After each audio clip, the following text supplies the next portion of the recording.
ay isang taon, God is able. Tapos na po tayo sa usaping gayon? Una, membership. Ngayon ay tayo na sa usaping maturity. Kumusta o tayo? Tayo ba'y nagmamatured?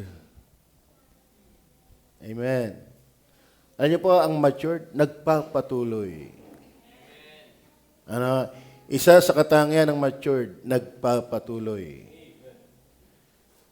At hindi ho yan madaling gawin.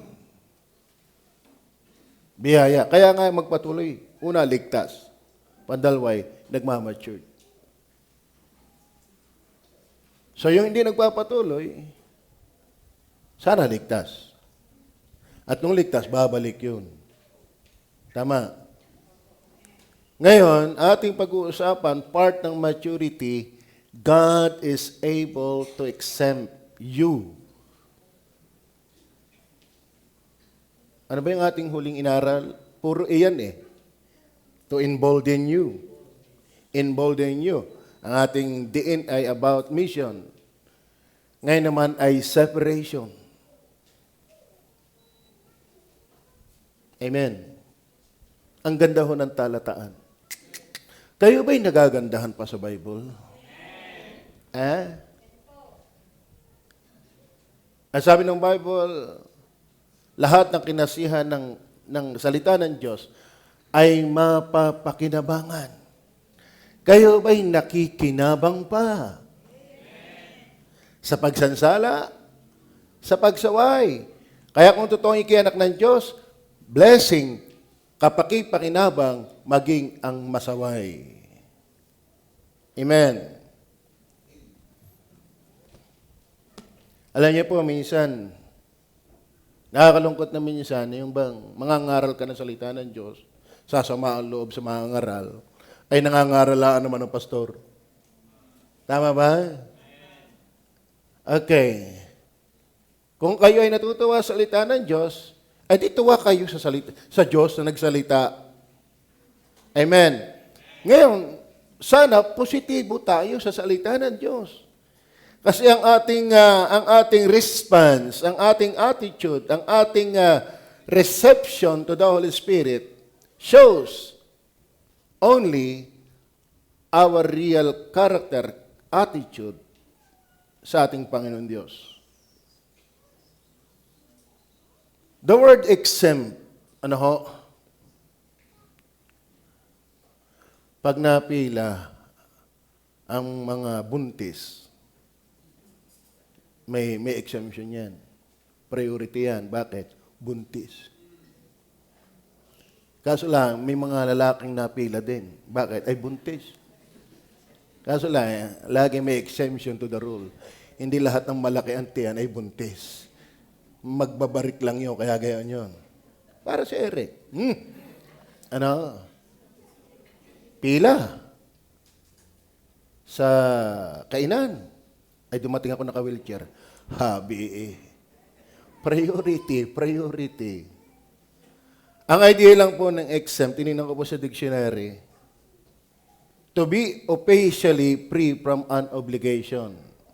Bagaman ganun ang takbo, duty rule. Ang idea dito, exempted ka, hindi ka na katulad ng iba. Ikaw ay kumbaga hindi ka nakasama nun.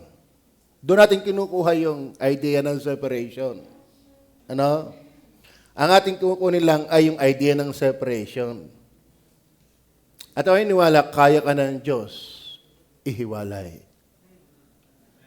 Tama.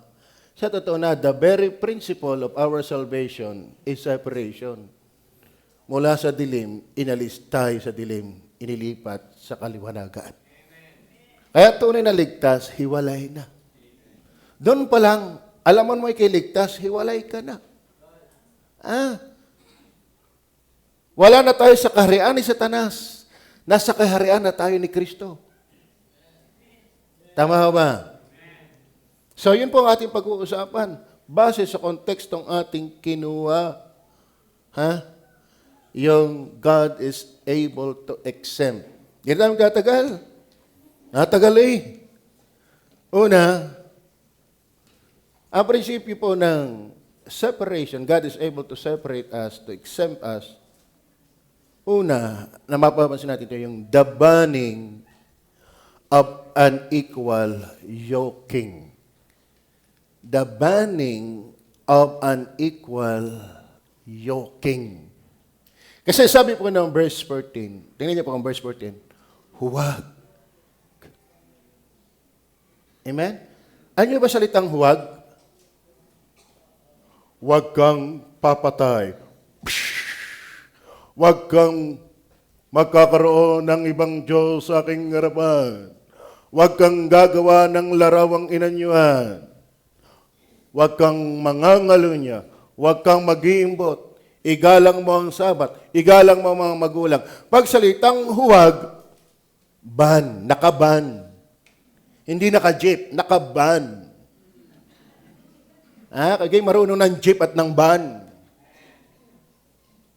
Kaya truck ban. Bawal ang truck. Alam niyo mga kapatid,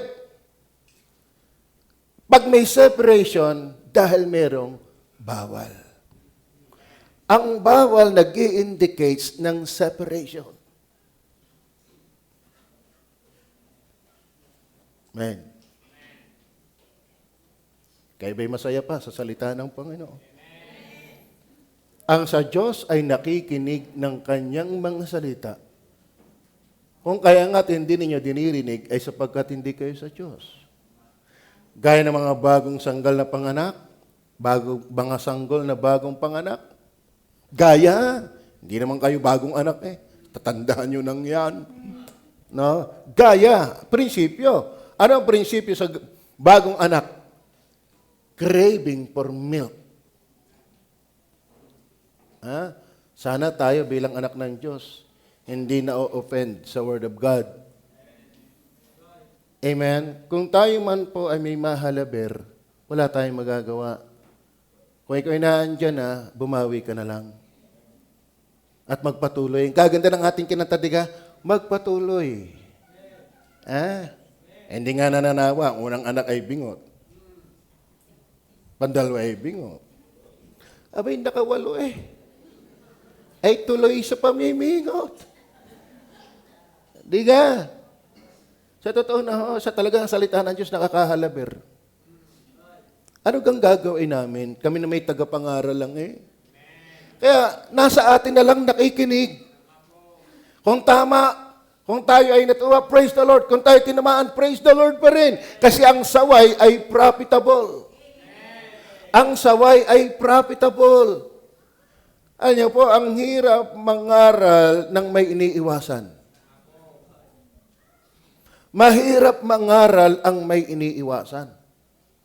Isang daong audience, iiwasan mo lahat, huwag ka nang umimik. Pero talagang pag iniimik natin ang Word of God, pati nangangaral, nasasagasaan. Kaya, mga kapatid, tayo'y lahat ay nakikinig sa salita ng Diyos. Gumagalang sa salita ng Diyos. Amen? Dahil tayo ay mga anak ng Diyos. Ang tao hindi nabubuhay sa magitan ng tinapay lamang, kundi pag may palaman. Kundi sa magitan din ng salita ng Diyos. Kayo ba'y napalalakas pa ng salita ng Diyos? Kayo ba'y naaayos pa ng salita ng Diyos? The burning. Sa mga nariyan, bawi. Sa mga wala pa, makinig. Sabi nga ng Matthew chapter 3 verse 8, mangagbunga kayo ng karapat-dapat sa pagsisisi. Huwag ka lang umamin ng mali. Mag-utay kang bumangon at lumayo sa mali.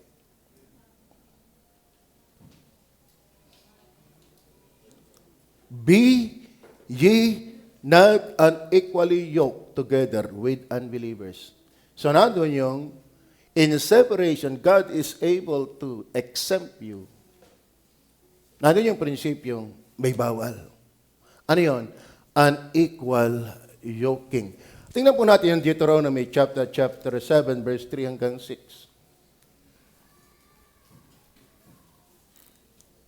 Basahin natin yung verse 1 para maintindihan natin. Masyadong obvious na agad yung verse 3. Ang haba naman. Verse 2 na lang. Sige, basahin natin para maintindihan natin.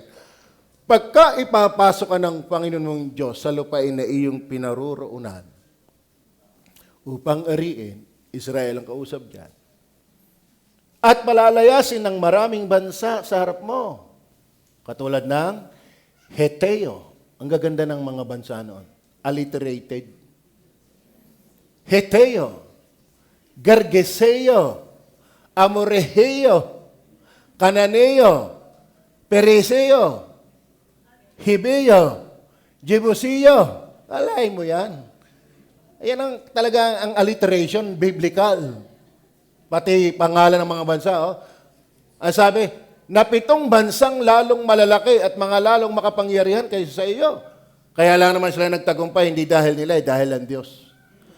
At pagka sila'y ibibigay sa harap mo ng Panginoon mong Diyos, at iyong sasaktan sila, ay lubos mo ngang lilipulin sila, huwag kang magtitira. Huwag kang maikipagtipan sa kanila. Huwag kang magkakaroon ng agreement. Huwag kang papayag na kayong magkaroon ng walang separation. Talagang dapat ang Israel separated among nations. Amen? Dahil ang Diyos lamang, ang bansang Israel lamang, ang may tamang Diyos. At may tamang mga regulasyon. Tama ba? Outside of Israel's nation ay hindi tunay na Diyos. Pagano ang tawag dyan? Hintil. Kaya nga sabi sa kanila, pagka sila ibibigay sa harap mo ng Panginoon mong Diyos, ay iyong sasaktan sila at lubos mo nga lilipulin sila, huwag kang makikipagtipan. Be ye separated. Are you with me? Amen. Yan talagang kalooban ng Diyos. And mind you, walang Kristiyanong mag-i-improve spiritual na lahat ay pwede. Amen? Amen. Walang Christian development, walang spiritual development na lahat ay pwede. Kahit nga sa pagpo-post sa Facebook, hindi lahat pwede, dapat. Kakasura naman, daming-daming bawal. Alam mo, ang iglesyang matino, madaming bawal. Halata mo ang tunay na iglesia pag maraming bawal. Dahil hindi talaga pwede lahat sa Diyos. Amen. Ano pa? Huwag ka makikipagtipan sa kanila, nihiwag mong pagpakitaan ng kaawaan sila. Kita mo yan? Huwag mo daw pagpakitaan ng awa. Election yan. Bulayin nyo lang. Verse 4. Verse 3. Pakibasa ninyo, lahat.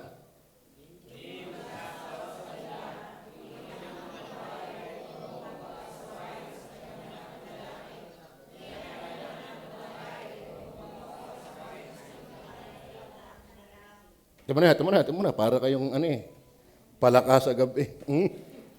Maliwanag ko ba yung binasa? Sa mga may asawa na, praise the Lord, hindi na akin yan. At kung tayo man ay nasa maling pagpasok diyan, bumawi ka na lang. Amen. Kung ikaw naman ay namumungay na, at talagang pusong-puso na ang puso, ang mata, pero undeliver, makinig ka. God is able to exempt you. Ang prinsipyo na punto dyan ay merong bawal. The burning of unequal yoking. Huwag mag-aasawa sa kanila. Sino yon? Kapag hindi bansang Israel, huwag kang mag-aasawa dyan. Kapag hindi Kristiyano, please lang. Ang dami namang pogi dito. Magpiring ka lang. Ano? Amen. ni mag-asawa sa kanila. Ang iyong anak na babae ay huwag mong papapag-aasawahin sa kaniyang mga anak na lalaki. Klaro ho ba, Brother Rane? Ha? Ni ang kanyang anak na babae ay huwag mong papag-aasawahin. Bantayan mo yan si Rina. Ang daming kachat. Ha? Ay huwag mong papag-aasawahin sa iyong anak na lalaki. Verse 4, anong bakit? Bakit? Sapagkat kanyang ihihiwalay ang iyong anak na lalaki sa pagsunod sa akin. Yan ang mabigat. Yan po ang hugot ng Diyos. Kapag hindi ka natutong sumunod, humiwalay sa dapat humiwalay, pati Diyos hihiwalayan mo. Amen. Amen. Kaya kayo nag-post, paano malalaman na mali ang inakala mong tama? Kasi tayo nadadaya, nagagayuma tayo. Tingin ko na may IC, mabait naman siya, tama naman ito. Alam mo, lahat na naglalayo sa iyo sa Diyos, mali na yun. Kahit pa tingin mo parang tama, mali na yan. Bakit inalayo ka sa Diyos? Are you with me? Amen. Kaya ang basihan, hindi yung iyong paningin. Ano yung sabi ng Diyos? Sapagkat kanyang ihihiwalay ang iyong anak na lalaki sa pagsunod sa akin. Nako! Yan naman ang nangyayari nga eh.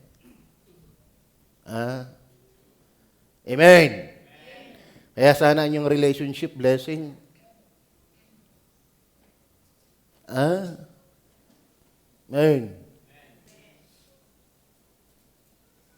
Parang gusto niyo na ako tumigil Titigil na ba ako?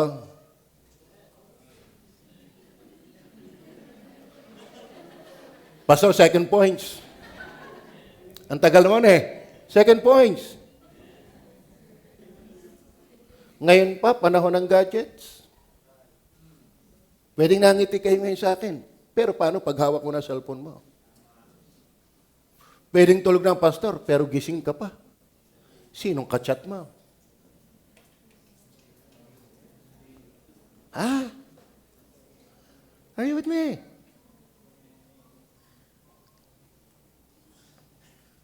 Ang hirap talian yan. Bakit? Pwedeng hawak ang leg mo. Ayan, cellphone mo.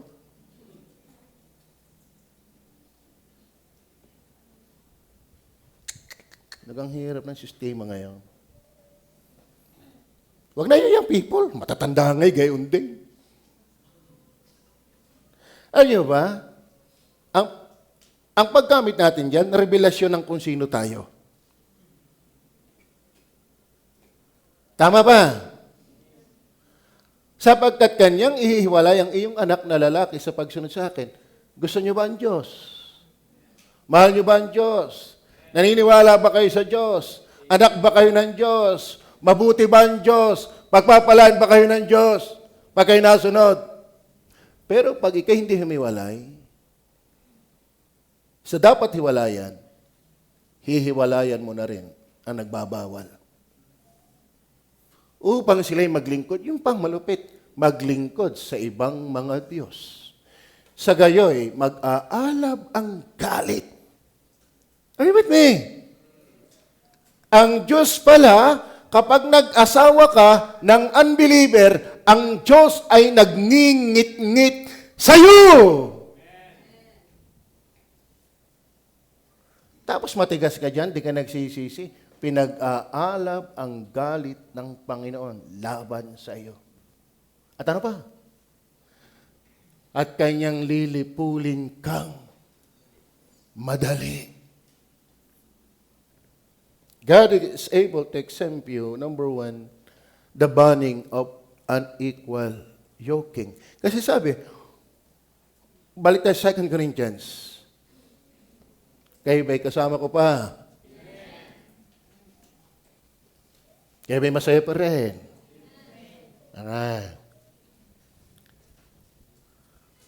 Tama ba ang Diyos? Tama ba ang salita ng Diyos?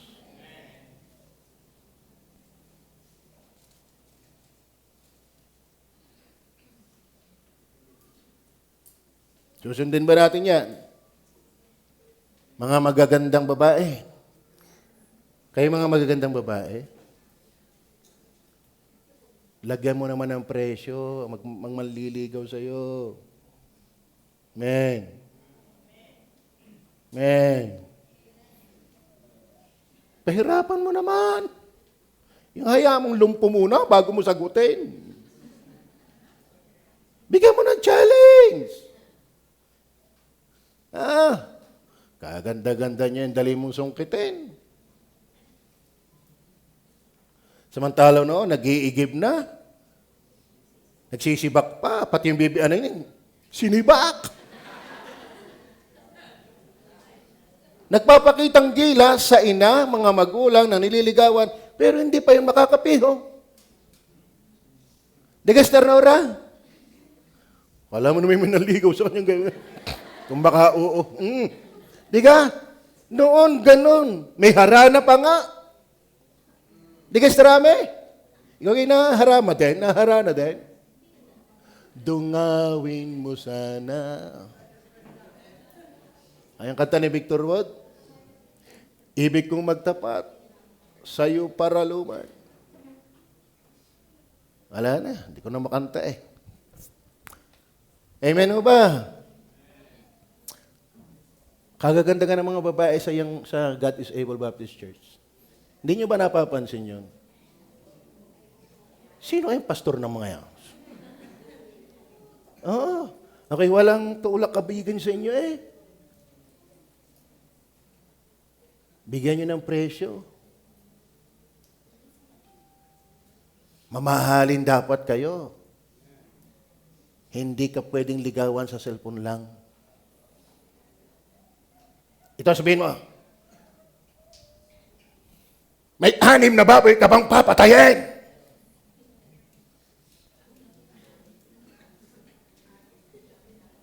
Man, pati nga na yung ATM. Kung mayroong babayan, tindi yan. Bakit? Hindi ho tayo mabubuhay sa lampungan lamang.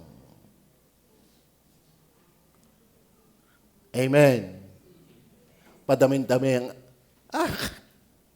sa buhay pang ito, ang gasolina, ang diesel,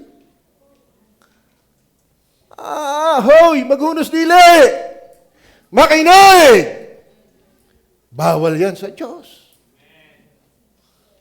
At ang Diyos pala'y galit dyan.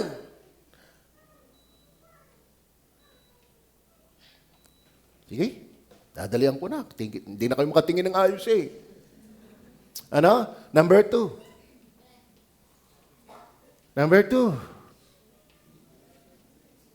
Huwag kayong magagalit sa akin. Anong gagawin? Yan ang text natin eh. Alam ka namang yan eh. Kaya sabi ko nga sa inyo, wala tayong karapatang hindi basahin yan. Bakit? Hindi naman niya pinalagyan ng estabilong itim. Di ka? Binigay yung huwag kayo magpamatok, nilagyan ng estabilong itim. Hindi ka naman makikita. Hindi, walang estabilo.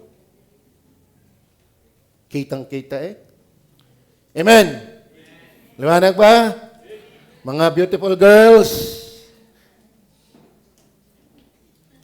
mga boys, hindi ka beautiful. Anong tama? Okay naman beautiful, beautiful boys. Kayo mga lalaki, wag din naman kayo pupunta sa mga hindi ligtas na babae. Tama ba? Bigat tayo. Kaya nga magbasa kayo ng Bible lagi. Manalangin. At kung uma-attend, mag-intindi. Huwag yung nakaupo lang. Mag-intindi ng ipinapangaral. Matakot sa katotohanan. Kasi galit ang Panginoon dyan. Kagaganda ng babae, dini kung saan ka sa kang papupunta.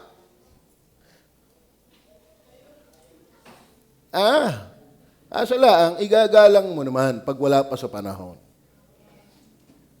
at dumaan ka sa pastor. Rinen. Dadaan ka sa pastor. Tama ba?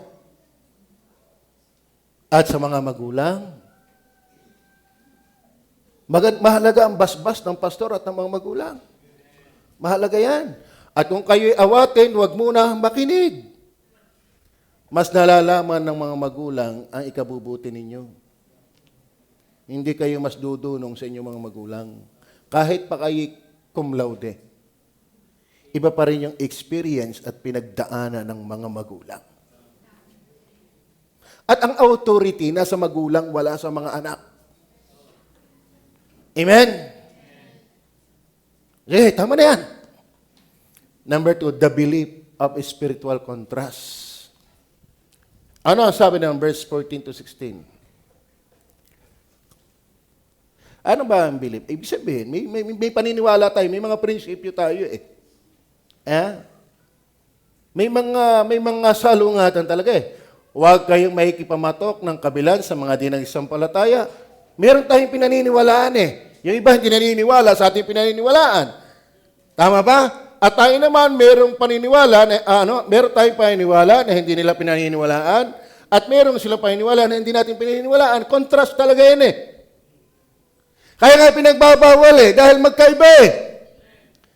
Amen? Yung Diyos nila, iba sa Diyos natin. Yung practices nila, iba sa practices natin. Sila nga, makadala simbahan, nakapanguros, nakasimba na.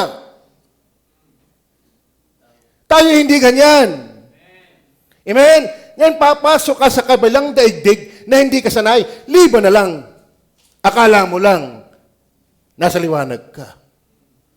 Pero yung pala, dilim pa rin. Huwag kayong may pamatok ng kabilang sa mga di nagsampalataya. Ito yung mga contrast. Ito yung belief. The belief, not only the banning of unequal yoking, but the belief of spiritual contrast. Basahin natin. Ano ba yung mga contrast yan?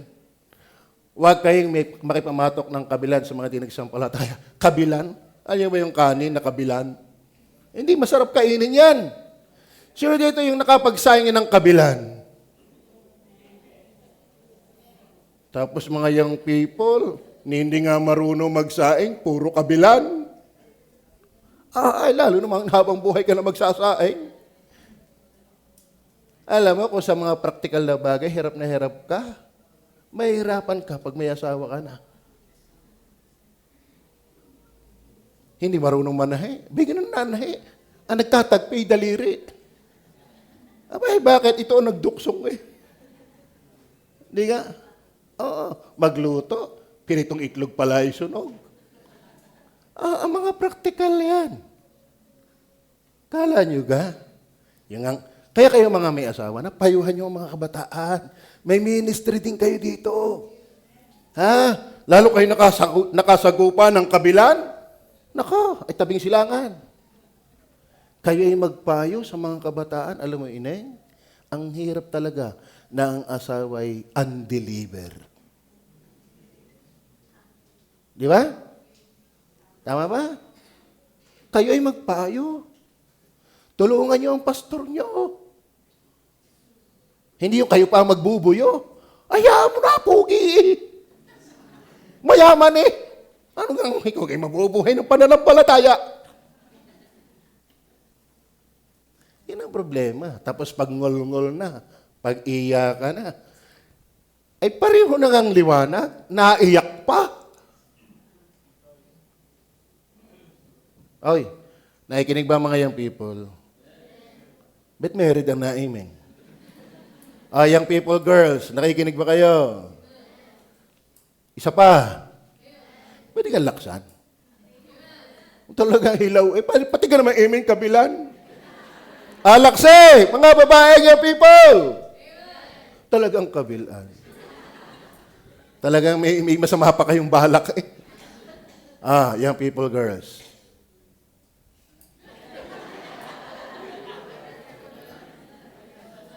Wala. Nakakalungkot yan. Ano yung kabilan? Sapagkat anong paikisama mayroon ng katwiran at kalikuan. ano? Wala. Wala. Kalikuan at katwiran, hindi pwedeng magsama yan. Anak ng Diyos, anak ng Diablo? Ay di, sinong biyanan mo?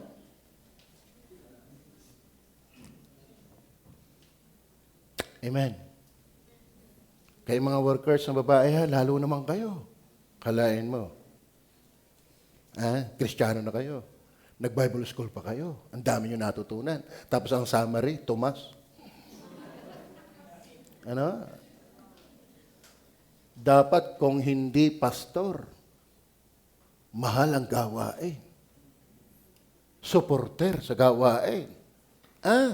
Dapat ganyan ang kalibre ng mapapangasawa ng mga Bible women. Kung wala talagang pastor, ay di yung nagmamahal sa pastor at sa gawain. Ay kung wala pa rin, magantay na lang ng rapture. Walang ibang choice. At kahit sana hindi Bible woman, huwag mong isugal ang iyong buhay. Tama? Ang sarap pag-usapan ito eh. Kaso lang mahapdi. Masarap ba? Hindi pwedeng magsama ang kabaluktutan at katwiran. Di ba? Sino ba nakukulong? Yung matuwid? Hindi, yung baluktot. Ano pa ang kontrast? Sapagkat anong paikisama mayroon ang katwiran at kalikuan? O anong paikisama mayroon ang kaliwanagan at kadiliman? Kayo ba'y anak ng ilaw? Kayo ba'y ilaw ng sanlibutan? Kayo ba'y ilaw ng sanlibutan? Alam mo sabi ng John 8:12, ako ang ilaw ng sanlibutan. Ang sino mang sumusunod sa akin ay hindi lalakad sa kadiliman. Ibig sabihin, kapag sumusunod ka kay Kristo, hiwalay ka sa dilim.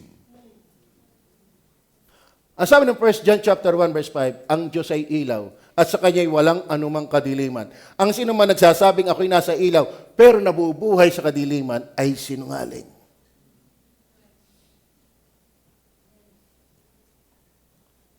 Amen. Di bali ng hangaan kayo. Magaganda kayo, mga pogi kayo. Pero wag kang bibigay. Nakakasilaw kasi yung hanga. Kaya ang paghanga sa Diyos lang ibinibigay. Tayo pa naman. Mga babae, makinig kayo. Maraming mga lalaking magaling lumanse. Para naganda kaya lalo ngayon.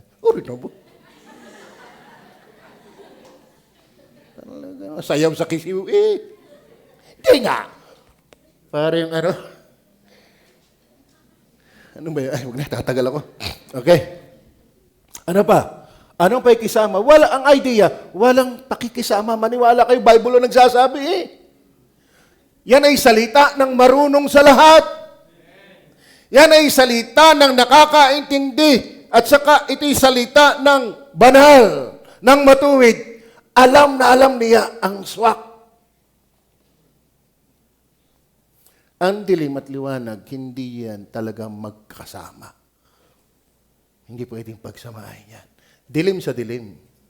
Liwanag sa liwanag. Pero dilim at liwanag, liko at matuwid. Liko sa liko. Pero matuwid sa matuwid. Actually nga, sa totoo na, aywan ko, totoo ba yun, Des? Ngayon, ini-issuehan ang mga nagkakasal ng garne. Ipinagbabawal na yata sa amin ang magkasal ng magkaibang relihiyon. Payag pa yung Catholic sa Catholic, Baptist sa Baptist, pero yung kabilaan, parang bawal ba yun? Yung nga ba yung, hindi mo alam. Parang gano'n ang parinig ko nga. Bawal na, no? Yun ang aking pagkaulinig kay Pastor Hernandez. Ito mga government nakakaintindi din.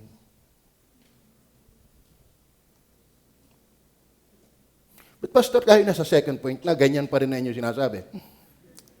Kasi meron talagang kabilan. Contrast. The belief of spiritual contrast. Not only banning, merong belief na talagang contrast. Hindi magkaayon. Kabilan nga. ay iba-iba na yung ikaw ay naligtas na may asawa ka na. Ay, ang gagawin natin? Naligtas kang may asawa na. Alam na may itapon mo yan. Hindi.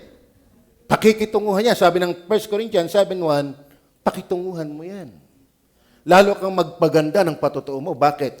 Hindi natin masabi. Baka dahil sa magandang patotoo mo, maakay mo siya kay Kristo. Hindi ini-encourage na hiwalayan.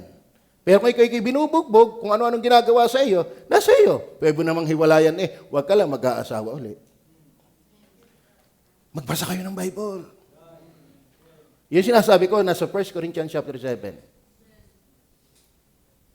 Men. Kaya gender, imuulat mo ang iyong mga mata. Di ka Cedric.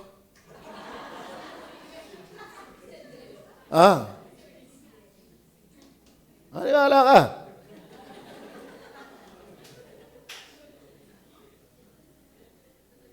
Ako yung papatawala sa inyo, alam ko ito yung medyo mabigat. Dahil wala naman nung simpleng salita ang Diyos. At wala akong ginaling na ayaw sumunod. Liban na lang, matapos sumuway, nagpakababa at nagsisi. Huwag mong ipipilit ang mali. Yumuko ka sa tama kung ikaw ay nagkamali. Bakit? Sabi ni Pablo, mahirap sumipa sa dulo ng sibat. Kaya huwag kayong mahihili sa nalayo sa Panginoon. Huwag kang mahihili. Kung tunay kang Kristyano, hindi ka masaya na malayo ka sa Panginoon. Amen ho ba? Tuloy natin ng talata. Hindi na ako magpapakarami. Babasahin ko na lang ang talata. Anong pakikipagkasundo meron si Kristo kay Belial? Alam mo, isa sa pangalan ni Satanas, Belial. Alam niyo ba ibig sabihin ng Belial? Worthlessness. Pag sinabing Belial, isa sa pangalan ni Satanas, walang kakwenta-kwenta. Si Satanas ay walang kakwenta-kwenta para habul-habulin. Are you with me? Anong pakikipagkasundo meron si Kristo kay Belial? Contrast po yan. Amen o ba? Kayo ba'y anak ng Diyos? Kayo ba'y palangit? Tsak nyo na bang kayo napatawad? Tsak nyo na bang kayo may relasyon sa Diyos? Kayo ba'y iniwalang wala nang hahalaga sa Diyos? Tapos si Satanas ay Belial. Amen.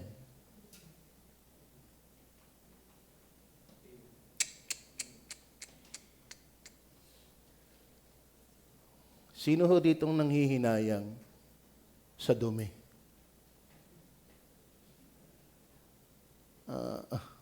Sayang ang bango pa naman. Wala Pagka dumi, dapat tinatapon yan. Si Satanas, worthlessness. Ba't mo pang hihinayangan? Ay, pogi, pastor. Wala yan. Alam mo, after 60 years, yung poging yan, wala na. Tama si Eddie Gutierrez. Tinan niyo ang mukha ng kabataan ni Eddie Gutierrez. Siya ang, Mr. Pogi number 1. Si Eddie Gutierrez. Napanood ko yun. Matanda niya ako. Mr. Pogi number 1. Hindi si FPJ. Dahil si Gutierrez, matangkad pa. Pogi pa. Kaya ang daming anak. Pero ngayon, loy-loy na, pisngi. Dati bida, ngayon kontrabida na ang ganap. Bakit? Nalalaos yan. Tinan niyo yung mga bold star noon. Nakikita ko sa mga pag-ano ngayon, mga namamalimos ngayon. Mga naghihirap ngayon. Dating ubas, pasas na. Kaya kung diyan ka lang titingin, nawawala yan. Eh, ang problema nga nito wala ka nga yan. Hindi ka pa natanda, wala na. Amen. Matuto sana po tayo, mga kapatid. Kagalingay ko yung people na ginagamit ng Panginoon. Nagsosolwing, nagbabasa, nagbibigay, nag-aaral, may vision. Isang araw pag ako'y nakapagtapos, kami ang may pinakamalaking simbahan sa Batangas. Huwag ka sanang magising nang maganda ang iyong pangarap. Amen? Amen o ba? Ay, yung iba naman kahit anong imig ko'y nangangarap na Uy! Salamat sa inyong prayer, but not now. Daig pa kayo ng pusa Dito, ang daming pusa. Now! Sabi ng Besay, not now! Ha? Ito yung mga pusa naman. Sabi ng not now, pipilitin. Magaling pang pusa, nakakaintindi ng not now. Ay, mga people, saan naintindihan yung not now? Mag-aral mo ng maigi. Amen. Pastor, pagkakita ko, hinati des. Nung sumunod sa inyo, nilipasan na. Huwag ka mag-alala, sige walang nakagusto dyan. Alam mo, pag may ukol, bubukol. Ano yung school bukol? Magkaiba ho ang Diablo at si Kristo. Kaiba kay Kristo? Huwag kang maghanap ng sa Diablo.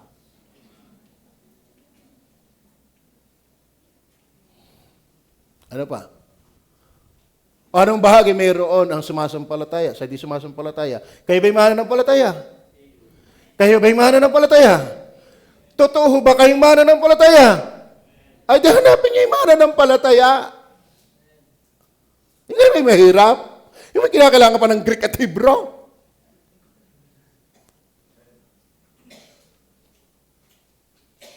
Pag unsaved, unsaved. Pag unbeliever, unbeliever.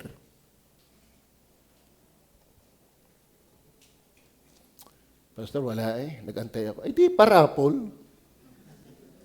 Yun ang ating last chance. Raffle, raffle, raffle. Biro lang. Alam niyo, magaganda kayo para hindi may makakita sa inyo. Pero dagdagan ninyo ng espiritualidad. Alam mo sa totoo na, dapat kinaiilagan talaga kayo. Yung nasisilong sa iyo, yung tingin mo sa lalaki, dollars. Kaya yung walang dollars, hindi makalapit sa iyo. Amen? Alam sa totoo na, kaya delikado din yung magaganda Kasi walang unbeliever, napapagusto sa pangit. Laging habol na yung ganda. Kaya mag-ingat kayong magaganda. Tayo iba dyan, walang kaingat-ingat. Ano? Ang dali nyo makaunawa pagkagayon. Ang lalim na nyo na subliminal. Ano? Mga pogi. Talaga si Jay, ganadong-ganadong ngayon. Amen. Ayaw nyo pa kay Jay? Nang mag-basketball kasama sa kids. Ano? Sabi ito yung laro ng mga kids. Bagay din pa kayo mali-mali. Ano? I love you in the Lord. Mahal ko kayo sa Panginoon. Dahil pag kayo malungkot, ako ng mga apektado din. Di tayo pare-pareho ng sumaya. Amen. Di ka? Kasal pa tayo pare-pareho masaya. Makinig kayo sa pastor nyo. Taga-Balete. May gusto ko yagan man sa inyo. Okay, number 3. The basis of the believer. The basis. Ano ba yung basis ng separation na yan? Yung exempt ng Panginoon. Ang sabi ng 16b.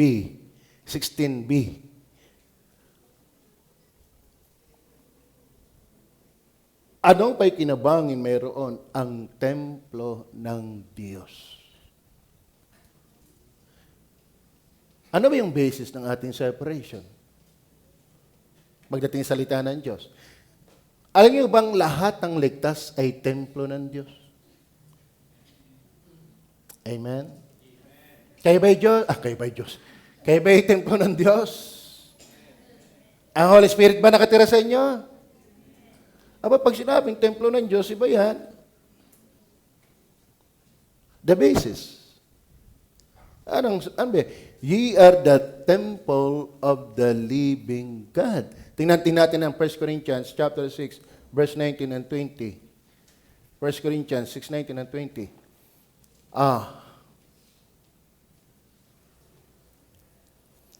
O hindi ba ganun yung nalalaman na ang inyong katawan ay templo ng Espiritu na nasa inyo? Na tinanggap niyo sa Diyos at hindi kayo sa inyong sarili, mga kapatid, ang ating katawan ay hindi atin. Ito'y sa Diyos, templo ito ng Holy Spirit. Verse 20. In fact, mga kapatid, wala tayong karapatan sa ating katawan. Ito'y sa Diyos. Sapagkat kayo binili sa halaga, kayo may ligtas na nga. Magkano ang pagkabili sa inyo? Buhay na nagkatawang tao. Kamatayan sa krus. Luwalhatiin nga ninyo ng inyong katawan ng Diyos. Ano ang prinsipyo diyan? Ano yung basis diyan? Alam kapag ikaw ay templo ng Diyos, ibig sabihin talaga nakatira ang Diyos sa atin. Amen. Lahat ng ligtas may nakatirang Diyos.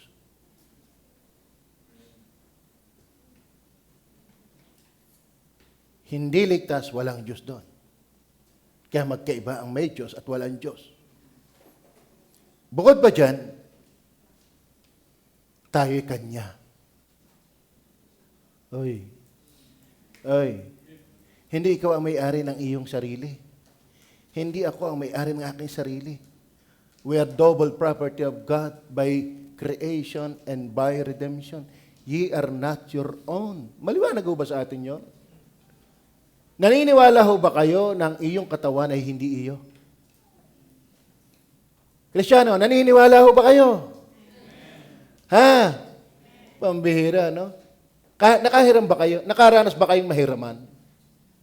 Alam ba, may humiram ng pothaw. Abay, 2 buwan na hindi pa nabalik. Anong nangyari? Pumunta yung may-ari. Pwede kang makahiram ng pothaw. Alain mo yun. Sa katagalang isa uli, ang nakikiusap ngayon ay may-ari, pwede kang mahiram ang pothaw. Are you with me? Amen. Sana mga kapatid. Alam mo mga kapatid, Bible yan. Bible yan, hindi kayo sa inyong sarili. Ning-ning. Hindi ikaw sa iyong sarili. Yan. Kay Rani ka lang. Gender. Kang patawa-tawa. Nakakaloko ka. Ano? Hindi ka sa iyong sarili. Magpaalam ka sa Diyos. Pastor, ang pogi. Pogi. Ang ganda ng katrabaho ko. Talagang makalaglag mata. Pwede ba? Hindi pwede. Magpaalam ka sa Diyos. Dahil, alam mo kung bakit? Hindi ka naman magugustuhan. Yan ang problema eh. Ang dami natin ginugusto. Yan, tanong, gusto ka ga? Pero kay Red Gender daw, marami nakakagusto. Doon sa poblasyon, may black eh. Diyan sa may Cambrasa, may jacket, may bulldog. Hindi, crush daw ng bayan yan.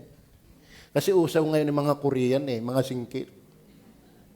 Kaya ngayon, ang may dating mga singkit. Sabi tawa eh.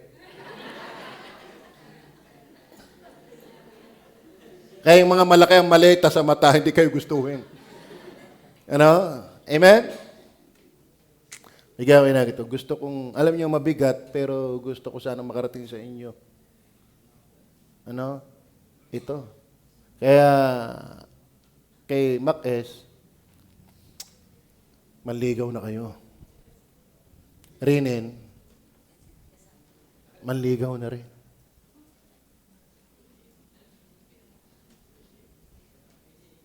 Eric, manalangin. Yung medyo puspusan. Talagang abot-abot ang dasal. Talagang biyaya ang lahat. The basis of the believer. Tayo anak ng Diyos. Tayo templo ng Diyos.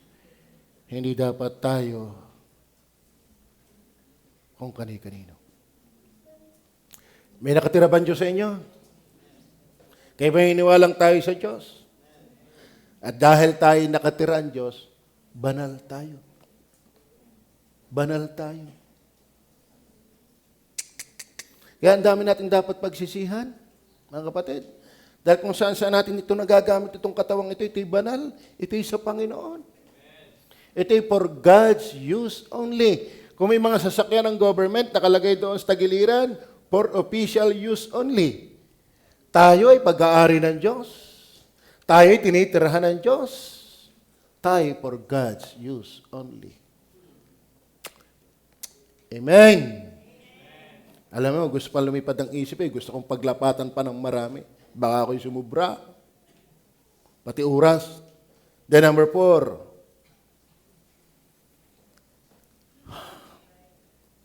The bylaw of separation. Anong idea ng the bylaw? Meron diyang panawagan Ang sabi ng verse 17. Kaya nga, magsialis kayo sa kanila. Amen. Magsialis kayo sa kanila. Separation. Humiwalay. At magsihiwalay kayo. Sino may sabi? Sabi ng pastor, hindi. Kaya ito'y usapang Panginoonan. Panginoonan ito. Sabi nga ng iba sadyosan ito. Ito'y usapang sadyosan. Tama ba? Amen. Para yung people natatahimik, napapansin ko lang, parang banal na banal kayo ngayon. Okay. Mga magulang, tulungan niyo ang pastor niyo. Ipaalaala lagi ito. Amen? Hindi kayo pasimuno. Wala, hayaan mo niya pastor na yan. Hindi naman siyang marunong, nako, madadamay ka sa salot ng Panginoon. Amen? Basahin ulit natin. Kaya nga, ito yung bylaw, ito yung rules. Ito yung pinagagawa. Magsialis kayo sa kanila. Alam mo sa panahon ni Nehemiah, pinagsasabunutan. Nabasa niyo ba yan? Talagang iba yung nananalangin. Huwag muna ngayon. Hindi ito yung panahon ng pananalangin. Amen? Kaya nga magsialis kayo. Young people, huwag kayong magugusto sa kanila. At kung ikaw na may balo, no? Ay di, maghanap ka rin ng bala. Ano? Yung ligtas din. Pero sa panahong ito, ilan mo na sa iyong apo at sa iyong mga anak. Huwag ka nang magkarga pa ng pahirap. Liban na lang kung ikaw ay nasa ministry, katulad ng mga pastor. Ayan po ang mga pastor, talagang pag namatay ng asawa, namatay na rin ng maraming bahagi. Bakit? Ang hirap po magpastor na dati may kabiyak na nawala. Si Pastor Hernandez ang naimik niyan. Si Pastor Manny Kiambao. Kaya panalangin niyo si Madam.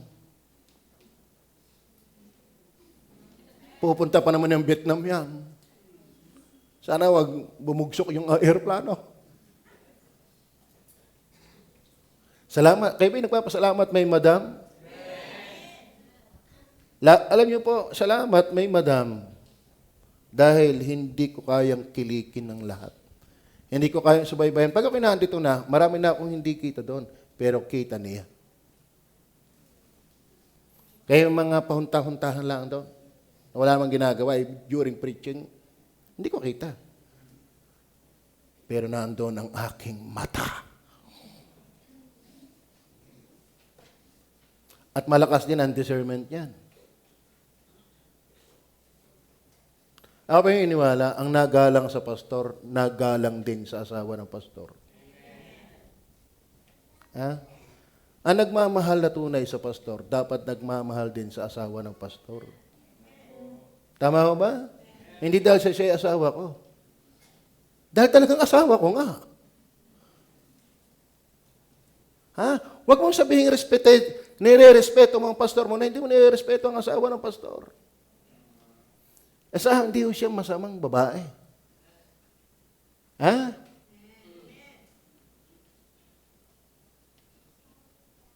Giver nga yan. Saka maasikaso yan. Friendly yan. Amen. Ba't napapunta ko doon?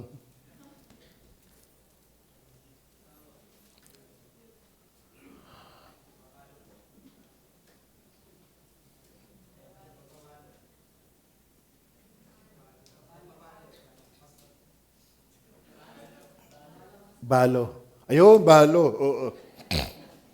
Kaya ayaw ko mabalo. Panalangin yung aking asawa. Dahil yan ay hirap na hirap sa amin dalawa. Hindi na ako nakakagawa ng dapat kong gawin tulad ng dati. Siya lahat ang nakaintindi. Kaya na may nagyakag sa kanya papuntang Vietnam, hindi ako nagdalawang isip. Nagtatlo. No? Gusto ko namang ma-relax din. Pero sana ingatan siya ng Panginoon. Mahirap po. Malungkot ang sanay na may kasama. Pero kayo, pangarap niyo, makakasama niyo, ay ayos na kasama. Then, number 4, yung ngayon. Kaya sabi diyan, humiwalay kayo, be separate, ang sabi pa, huwag kayong humawak ng marimoy. Ha? Huwag kayong magsihipo ng mga bagay na marumi. Anong idea? Talagang detach. Amen. Sige, panghuli na. Praise the Lord. Bonus ko na yan. Verse 17, B and 18. Ito yung ating talagang tukmo, maturity. Maturity. Tingnan po, sabi ng verse 17 and 18. Kaya nga, magsialis kayo sa kanila at magsiwalay kayo, sabi ng Panginoon, at huwag kayong magsihipo ng mga bagay na marumi. Ano sabi? At kayo aking tatanggapin. Kala mo, ang pinag-uusapan dito yung mga anak ng Diyos. Ibig sabihin, meron kahit pala anak ng Diyos, may area na hindi tinatanggap ng Diyos. Tama ba? Kasi ang konteksto, anak na ng Diyos eh. Pero kapag kayo hindi separated, kaya nga sabi ng Deuteronomy chapter 7, verse 1 hanggang 5 nating binasa, magagalit ang Panginoon.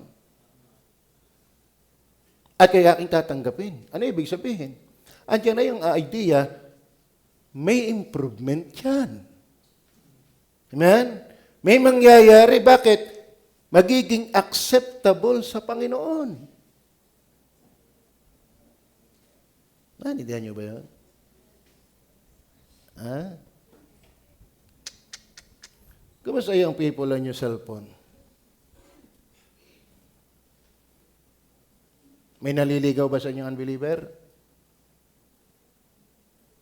Yuming-yumi kung makalakad dini.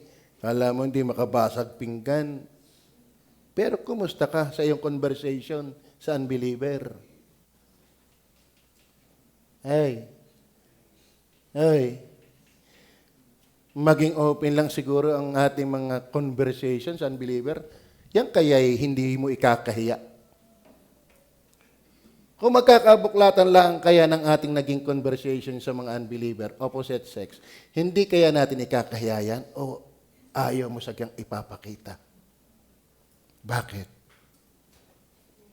Pwedeng napagtaguan mo kami, pero ang Panginoon hindi.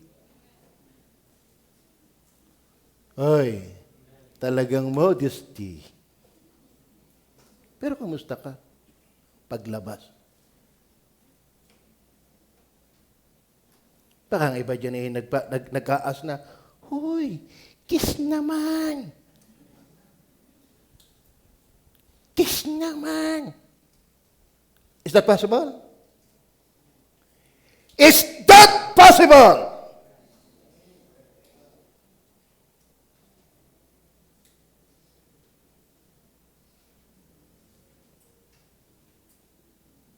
Tapos wala kang regret. Walang remorse. Walang repentance. Shame on us. Ang kasalanan ikinalulumbay. Ang kasalanan sukat ikaiyak. Hoy, hanggat wala ka pang asawa, huwag ka magpapahalik. Sa pusa pwede.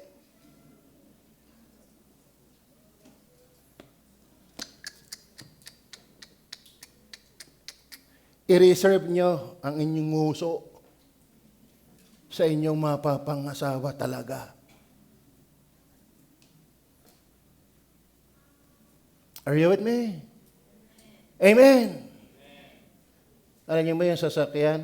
Mahirap yung lahat ng susi, pwede.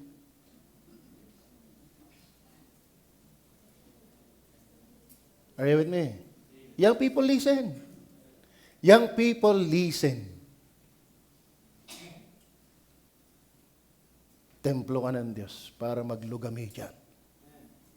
Yes, pwede magkamali, pero iyak sa mali. Iyak, repent, taghoy. Huwag tayong magmukhang kalami-ayos. Pero sa mga lihim ng ating buhay, may mali, hindi ka naiyak. Hindi ka nagsisisi. Lahat tayo magkakamali. Pero anong attitude natin pag tayo nagkakamali?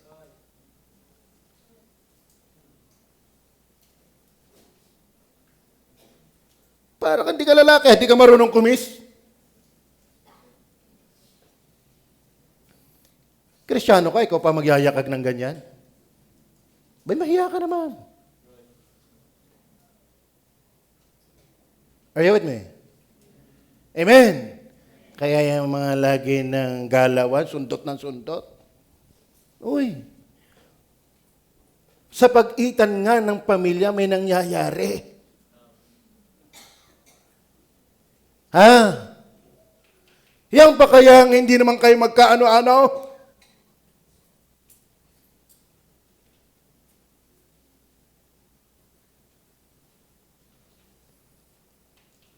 Number 5, the band of acceptance. Ang idea ko lang yung band yan ay parang kapag ikaw ay, ang Diyos ay may ipinangako, siya ay gapos ng kanyang pangako. Siya ay nakatalaga doon sa kanyang pangako. Kasi kailangan ko magbi. Kaya ako nahihirapan. Bigyan ng alliteration na uso pa. Ano ha? Ang sabi niya, I will receive you. Yan yung promise. Separation leads to deeper communion with God. Ibig sabihin, kapag tayo may hinihiwalayang mali, na palapit tayo ng palapit sa tama. Kapag tayo lumalayo sa dilim, palapit tayo ng palapit sa liwanag. Pag inililisan natin ang dyablo, palapit tayo ng palapit kay Kristo. Tama ba? Hindi pwedeng parehong malapit.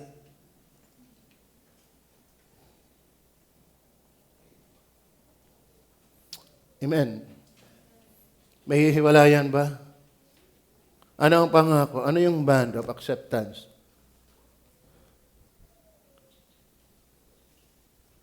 Sabi ng talata, basahin natin, dito lang magtatapos, talata. Ano yung mga blessing? Ano yung mga pangako? Ano yung band of acceptance? Kaya magsialis kayo sa kanila. Magsiwalay kayo, sabi ng Panginoon. At huwag kayo magsihipo ng mga bagay na marumi. At kaya kayong tatanggapin, verse 18. At ako sa inyo ay magiging ama. At sa akin kayo magiging mga anak na lalaki at babae. Sabi ng Panginoon, makapangyarihan sa lahat. Ano ibig sabihin? Magkakaroon talaga ng intimacy. Magkakaroon ng fellowship with God. relationship as sons and daughters. Walang gap. Naayos. Maganda. Humiwalay tayo. Maging sa paggamit ng cellphone, mga kapatid. Amen.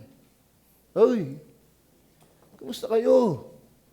Sa paggamit ng cellphone natin, daming-daming talatang ipopos. Don't ever underestimate the power of the Word of God. Kasi yan ang seed. Maghapon, hawak ang cellphone, hindi mo lang nakapag-post ng talata. Ano pinapanood mo? Ha? Hoy, nagkakaintindihan ba tayo? Ayaw na ayaw sisigaw ang pastor. Ayaw na ayaw ang pastor yung hahagot. Alam mo kung bakit napapahagot? Nasa atin din.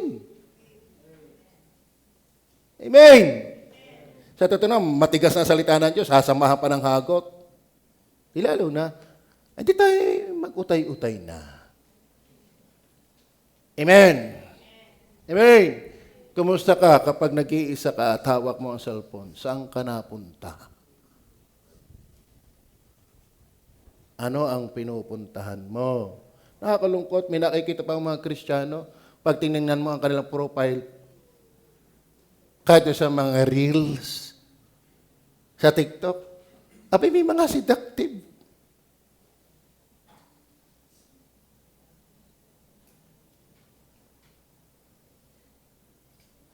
Ay, alin ko yung kay Romel, hindi sinasadya. Nahulugan ng lighter. Pero yung kitang-kita sa profile mo, yun ang nakalagay. At hindi mo pinapawi. May problema yun. Amen.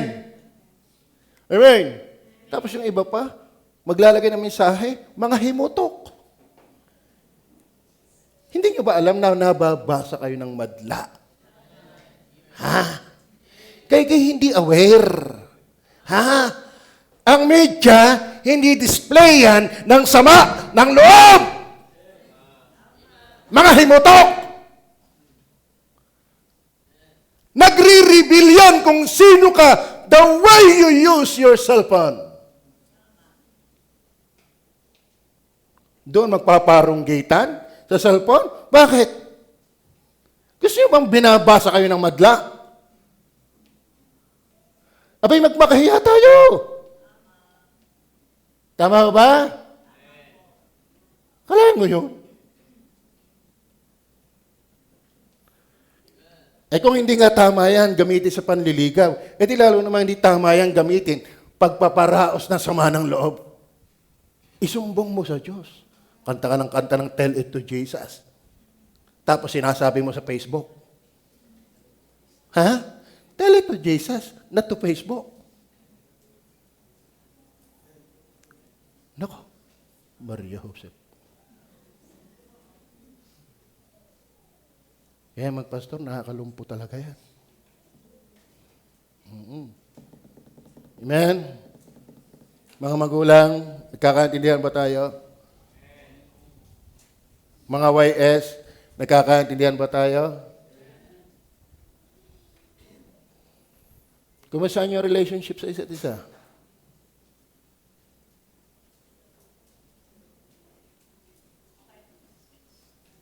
Mga people. Tayo manalangin. Panginoon Diyos sa langit,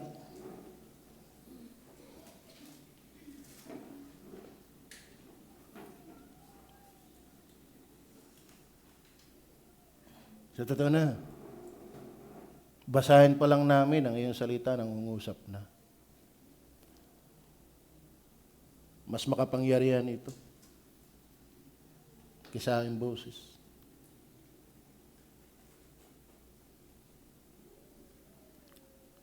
God is able to exempt us.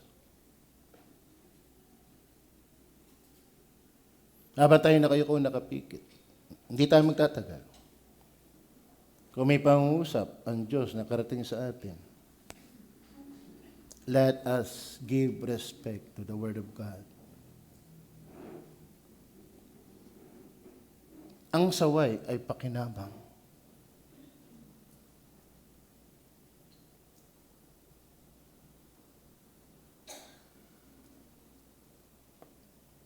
Kapag di tayo natutong humiwalay, Diyos ang hihiwalay sa atin.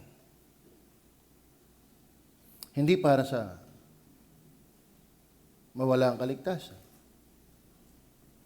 kundi mawala ang kagalakan at kalakasan. The joy of the Lord is our strength.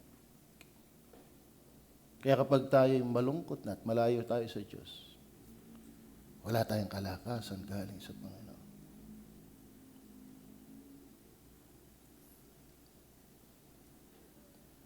Panginoon Diyos, sa langit, salamat po sa iyong mga salita.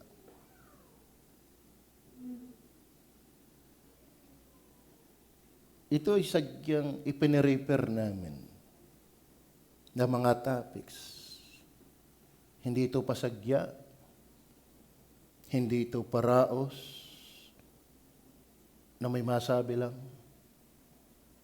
kundi sadyang ito'y nakalaang topic. Bawat preaching ay nakalaang mga topics. Hindi sa agenda ng pastor, kundi sadyang napag-usapang pag-uusapan. Pagpalaan niyo po ang bawat isa sa amin. Walang magaling sa amin, walang matuwid sa amin, walang dalisay